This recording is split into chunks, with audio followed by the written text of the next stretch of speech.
Magandang umaga mga dabarkads. Happy Monday tayo. Ari ang paggawa ng aming mga biga rito. Ayan. Kailangan magandang pagkatali. Ari, kakatapos lang namin ito gawin. Yan ang bottom bar. Ari. At ito ang top bar. Ayan ang tawag dyan. At kailangan nakahanger ito kasi ang karpintero wala pa. Ginawa na rin muna namin. Ada barkads. Yan ang mga scaffolding namin. Ito pa tayo. Ito naman.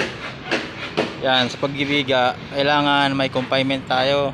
Ito para matibay ang ating poste, ang ating biga. Yan.